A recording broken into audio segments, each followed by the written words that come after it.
আর আমরা পুরো বাংলাদেশ মিলে কি 10 লক্ষ টাকা দিতে পারবো না? এটা কি অসম্ভব কিছু? আমাদের শেরপুর জেলা কন্টেন্টারকে পারবে?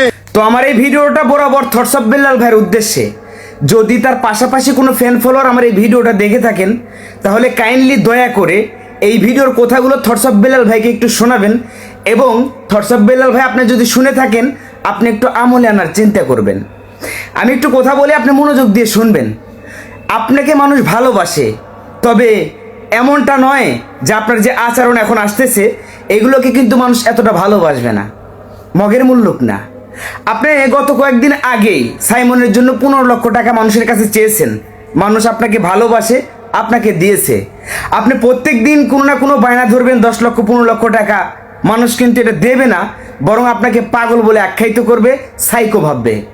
আপনি আমাকে খারাপ ভাবতে পারেন, আমি আপনাকে নিয়ে ভিডিও করেছি, আপনাকে ভালোবেসে আপনাকে পক্ষ নিয়ে আমি ভিডিও করার কারণে অনেকে আমাকে গালি দিয়েছে, আমাকে অশ্লীল ভাষায় কথা বলেছে, তারপর আমি মাথা পেতে মেনে নিয়েছি, কারণ ভালো যে কাজটা করেছেন আপনি সেটার পক্ষপাত দিই আমি। কিন্তু আপনি এখন যেটা করতেছেন এটাতে আমি পক্ষপাত দিই না। কারণ হচ্ছে আপনি বাংলাদেশে প্রত্যেকটা জায়গাতে, প্রত্যেকটা দিন, প্রত্যেকটা ঘন্টা, প্রতিটা মিনিটে, প্রতিটা সেকেন্ডে মানুষ অসুস্থ হচ্ছে। আপনি কি পুরো বাংলাদেশের দায়িত্ব নিতে পারবেন? আপনি গত 2 দিন আগে সাইমনের জন্য মাত্র 87 ঘন্টার ভিতরে 15 লক্ষ টাকা অ্যারেঞ্জ করেছেন। আপনি আবার 2 দিন পরে আরো 10 লক্ষ টাকা অ্যারেঞ্জ করতে চাচ্ছেন 7 দিনের ভিতরে। আচ্ছা ভাই, আপনি কি এটা বিশ্বাস হয় যে মানুষ এতটাই পাগল, মানুষের এতটাই টাকা বেশি হয়েছে যে মানুষ আপনি চাইলেই আর দিবেন? মানুষ আপনাকে ভালোবাসে, তবে একটা কথা কি জানেন? ওই যে একটা কথা আছে যে লেবু চিপলে রস বাড়াবে, তবে বেশি চিপলে কিন্তু সেখান থেকে তিতো বের হবে। আপনি এমন কিছু করবেন না যেটা থেকে আপনি মানুষের ভালোবাসা থেকে মুছে যান। এটাতে মানুষের কাছ থেকে আপনি ভাবতেছেন আপনাকে হয়তো মানবতার ফেরল, আমি আপনার মানবতার কাজকে সম্মান করি। আপনি যে মানবতার কাজগুলো করতেছেন এটাতে আমিও সম্মতি দিচ্ছি, এটার পক্ষপাত দিয়ে আমিও। তবে একটা কথা কি জানেন, আপনি প্রত্যেকদিন কেউ না কেউ অসুস্থ হবেন আর 10 লক্ষ 15 লক্ষ টাকা চেয়ে বসবেন, তখন মানুষ কি ভাববে জানেন? যে মানবতা ব্যবসা বোধ হয়। আর মানবতার কাজকে ব্যবসায় পরিণত করবেন না।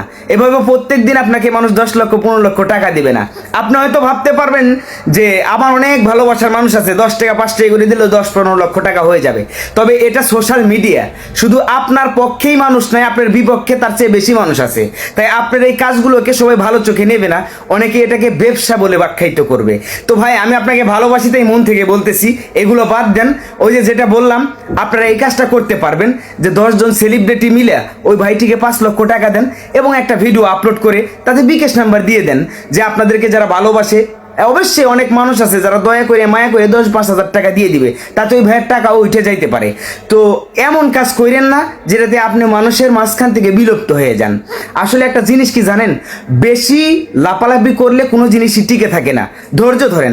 আপনি খুব অল্প সময়ে, আপনি 2 বছর ধরে সোশ্যাল মিডিয়াতে আসছেন, যে ভালোবাসাটা অর্জন করেছেন, কিছু কিছু মানুষের 10 বছর লেগেছে সেই ভালোবাসাটা অর্জন করতে। আর আপনি যদি এইভাবে লাফালাফি করেন, তাহলে আপনি খুব দ্রুত নিমিশেই মিশে যাবেন। হয়তো আমার কথায় আপনার মন খারাপ হইতে পারে, তবে কিছু করার নাই ভাই। আমি সত্যর পক্ষে কথা বলি সব সময়, ন্যায় যেটা সেটাই তুলে ধরার চেষ্টা করেছি। আসসালামু আলাইকুম, সবাই ভালো থাকবেন। আমাকে কেউ ভুল বুঝবেন না, আমরা সব সময় ন্যায়ের পক্ষে কথা বলি। ধন্যবাদ।